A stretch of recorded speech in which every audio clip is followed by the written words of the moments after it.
Bonjour à tous. Alors, je vais vous faire une présentation qui est issue de plusieurs travaux de recherche qui découlent d'ailleurs aussi du constat qu'on a besoin d'arguments pour prouver que Natura 2000 ça marche. Alors, c'est un sujet sur lequel on s'est lancé en 2011, puis c'est une série d'études qu'on a menées et dont je présente là les résultats de façon très très synthétique. C'est des travaux qui ont été conduits au niveau du muséum avec l'UMR CESCO et donc l'UMS Patrinat, UMS AFB MNHN. Alors notre question, c'est pas est-ce que Natura 2000 marche pour les espèces qui sont visées, mais est-ce que Natura 2000 marche pour la biodiversité d'une manière un peu plus générale? Est-ce qu'on arrive à détecter un signal? Alors un signal qui peut être positif, négatif, ou on ne trouve pas de signal, ça c'est nos questions. On s'occupe de Natura 2000 d'une manière générale, c'est-à-dire on prend le réseau ZPS plus ZSC combiné. Pourquoi on fait ça? Parce qu'en fait, ça a une opportunité, c'est qu'avec ce réseau qui fait quasiment 13% du territoire terrestre, eh ben, on peut utiliser des suivis à large échelle qui n'ont pas été faits pour Natura 2000, les réutiliser pour les croiser avec cette emprise de 13% du territoire terrestre et voir si on trouve, d'un point de vue statistique, un signal. Alors là, je prends l'exemple sur les deux illustrations. Ben, on voit le réseau Natura 2000 tel qu'il est dans la base de données Natura 2000 qui est mis à disposition sur l'INPN. Et puis en bas, c'est le réseau des carrés stock d'inventaire des oiseaux communs. Et quand on voit ces deux réseaux, on se dit on peut superposer et voir ce qui est en Natura 2000, ce qui est hors Natura 2000, et se poser des questions de est-ce que ça évolue de la même façon, est-ce que ça évolue différemment, est-ce que c'est mieux en Natura 2000?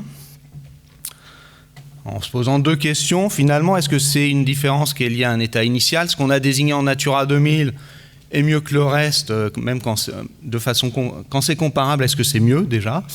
Première question. Et puis deuxième question qui intéresse peut-être plus la gestion, c'est est-ce qu'il y a une trajectoire qui est un peu différente en Natura 2000 du reste? La grande difficulté d'un point de vue statistique étant de faire ça toutes choses égales par ailleurs. Parce que évidemment, si en Natura 2000 vous avez plus de forêts, plus de prairies, c'est pas comparable avec le reste du milieu qui a plus de villes et plus de cultures intensives. Tout ça, je ne vais pas le détailler, mais ça rentre dans des logiques de modélisation qui prennent en compte les covariables pour sortir ce qui nous intéresse, c'est-à-dire est-ce qu'il y a un effet de Natura 2000. Et on s'est posé des questions sur des variables de biodiversité, de l'abondance ou de l'indice d'abondance des espèces, de la spécialisation des communautés, qui est généralement assimilée à un indicateur de fonctionnalité des milieux, ou des choses aussi assez simples comme la surface de prairie, sachant que là, je le dis clairement, on ne s'intéresse pas aux surfaces des prairies d'habitat d'intérêt communautaire, on s'intéresse aux surfaces des prairies d'une manière générale et comment elles évoluent en Natura 2000. Le petit schéma pour montrer la méthode, là c'est le croisement du réseau de carrés de suivi des oiseaux communs avec le réseau Natura 2000. En noir, c'est les points qui sont dans le réseau Natura 2000. En blanc, c'est des points qui ne sont pas dans le réseau. Et en bas, c'est une illustration de ce qu'on peut essayer de trouver. C'est-à-dire, est-ce qu'il y a une tendance qui est un peu différente? Tester ça significativement et de voir donc l'effet de Natura 2000. Premier exemple d'étude qu'on a réalisé, publié cette année, même si on a fait la manip un peu avant, c'est les chiroptères. Donc il y a un réseau de suivi Vigichiro qui est développé par le CESCO Muséum. C'est des circuits routiers, je ne rentre pas dans la méthodo. Qu'est-ce qu'on a fait? En gros, on a essayé de comparer les abondances de 6 espèces ou groupes d'espèces de chauves-souris dans Natura 2000, hors Natura 2000, toutes choses égales par ailleurs. Sur 6 espèces, il y en a 3 qui ont des différences significatives. Et ces 3 différences significatives sont en faveur d'un indice d'abondance d'activité de chasse très nettement supérieur ou un petit peu supérieur à ce qu'il y a hors Natura 2000. Je répète bien, toutes choses égales par ailleurs, c'est-à-dire on contrôle sur l'occupation du sol, sur l'éclairage urbain, sur tout un tas de variables. Deuxième effet, on a essayé de regarder à quelle distance du site Natura 2000, enfin du transect de celui des chauves-souris ça jouait, quelles étaient les différentes variables. Alors je ne rentre pas dans le détail des graphiques, sinon je vais exploser le temps de parole.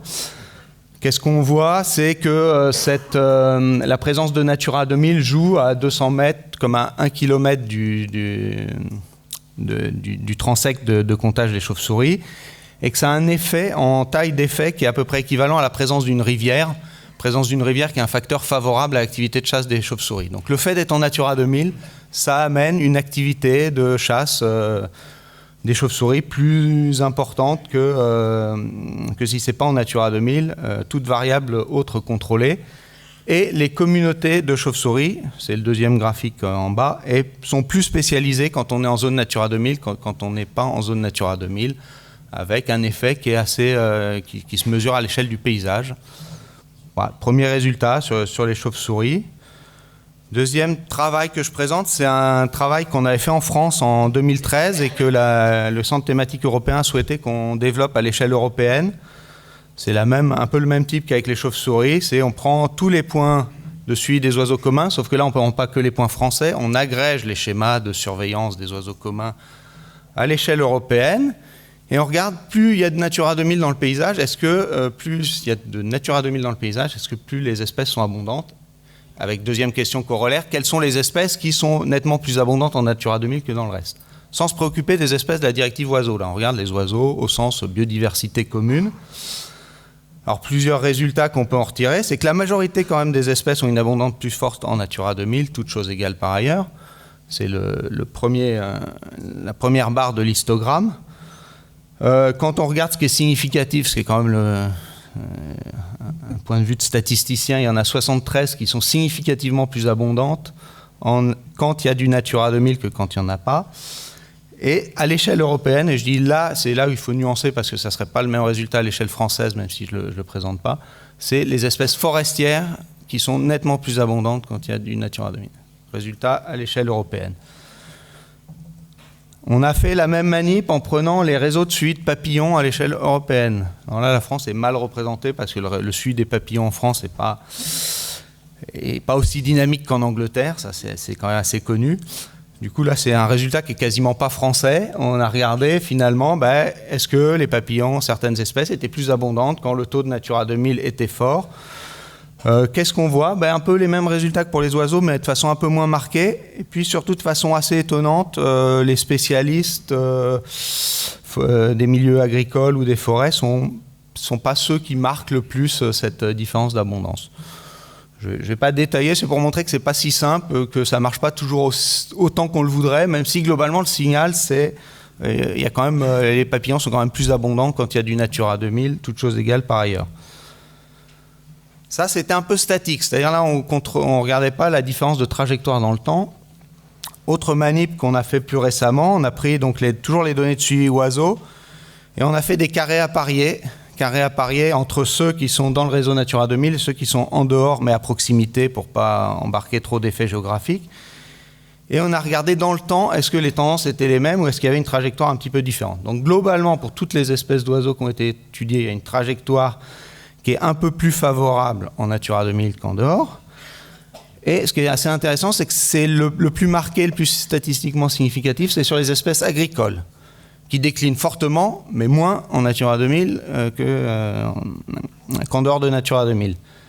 Et la spécialisation des communautés, elle est plus forte en Natura 2000 qu'en dehors, et elle décline à peu près de la même façon. Mais donc l'écart se maintient, c'est-à-dire que Natura 2000 reste mieux, mais il n'y a pas d'enrayement de la trajectoire en site Natura 2000. Dernière manip assez intéressante, c'est on a regardé les surfaces toujours en herbe dans les statistiques agricoles, dans les recensements agricoles décennaux, l'évolution des surfaces toujours en herbe par commune, et en fonction des communes, du taux de Natura 2000 dans ces communes. Et on a même essayé d'intégrer au modèle les mesures agri-environnementales, les montants perçus par commune, pour voir si ça jouait. Premier constat, c'est pour une commune médiane de France, on perd 4 hectares de moins quand la commune est 4 hectares de moins de prairies quand la commune est en Natura 2000. C'est le chiffre qui permet de résumer ça le plus clairement. Deuxième résultat, je n'ai pas essayé de le mettre en graphique. On prend la commune type en France qui a des prairies. En 3 ans, de 2007 à 2010, il y a eu 12 000 € à peu près de perçus en MAE sur cette commune type, on va dire. Selon le modèle, elle perd 13,3 hectares de prairies. Et s'il n'y avait pas eu Natura 2000, toujours en sortie de modèle, on aurait perdu 14,2. Donc en gros, sur une prairie type, le fait d'avoir investi dans les MAE permet de sauver 0,9 hectares de prairies par commune. C'est très global, c'est vraiment résumé, c'est des sorties de modèles assez complexes, mais on arrive à trouver ça. Quelques conclusions et j'aurai fini. Effet désignation, effet gestion. L'effet désignation, globalement, il y a plusieurs études qui vont dans ce sens-là. Les espèces communes sont plus abondantes et les communautés sont plus spécialisées en site Natura 2000, toutes choses égales par ailleurs. Donc c'est quoi l'intérêt de cette conclusion? Parce que là, je ne parle pas des espèces qui étaient visées par le réseau Natura 2000. C'est qu'il y a un enjeu fort via le réseau Natura 2000 à préserver la biodiversité au sens large et pas que les espèces rares menacées pour lesquelles elles ont été désignées. D'autant que ces espèces communes, on le sait aujourd'hui, elles sont en fort déclin et en forte source de préoccupation, notamment en termes d'oiseaux. On sait que les oiseaux communs ont un fort déclin. Sur l'effet gestion, même si je vous ai montré des trucs positifs, c'est qu'aujourd'hui on est vraiment sur des signaux faibles. C'est-à-dire on traite des grands jeux de données pour essayer de trouver quelque chose. On arrive à trouver, c'est pas non plus énorme ce qu'on trouve. La tendance lourde, c'est quand même la dégradation, que vous l'avez vu sur les prairies ou ce que je vous ai montré sur les oiseaux. On est dans une tendance lourde et Natura 2000, on arrive à détecter un petit signal que ça va un peu moins mal. On n'a pas réussi. À la fois, je vous ai rien présenté sur la forêt parce qu'on n'a rien trouvé dans ce qu'on a analysé sur la forêt. Et qu'on a un programme de travail dans le cadre de la thèse de Lise Maciejewski sur les données de l'IFN pour essayer de voir cet effet. Est-ce qu'il y a eu un effet de Natura 2000, de la désignation et de la gestion sur des variables de structure des forêts? Mais c'est un travail en cours qui n'est pas encore disponible. De tous ces travaux, il y a 2 articles qui sont publiés que je vous ai mis là et les autres sont en cours de publication. Donc il y a toujours un petit délai de latence entre là, vous avez des résultats inédits qui ne sont pas encore publiés. Il y a quand même 2 résultats qui sont publiés, celui sur les chauves-souris et le premier français sur les oiseaux communs. Je vous remercie de votre attention.